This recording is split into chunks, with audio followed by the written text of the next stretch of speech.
मारेती college of education Mandla.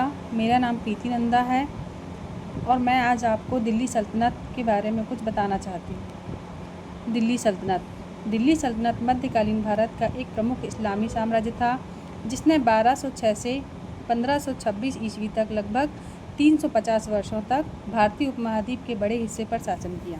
इसकी स्थापना कुतुबुद्दीन ऐबक ने की थी।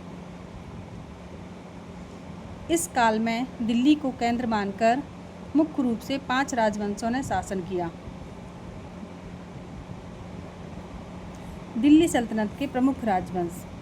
दिल्ली सल्तनत पर शासन करने वाले 5 वंश निम्नलिखित क्रम हैं: गुलाम वंश, खिलजी वंश, तुगलक वंश, सैयद वंश और लोधी वंश।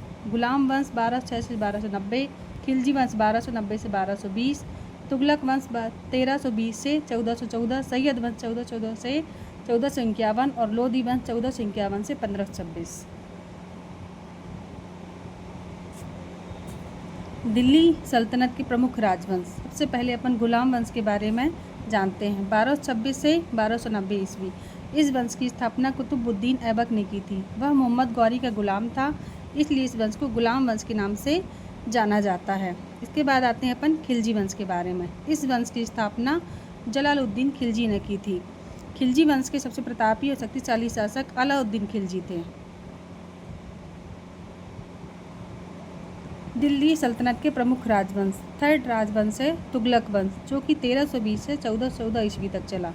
गियासुद्दीन तुगलक ने इस वंश की नींव रखी। इस वंश का सबसे बड़ा क्षेत्रीय विस्तार मोहम्मद बिन तुगलक के शासनकाल में हुआ।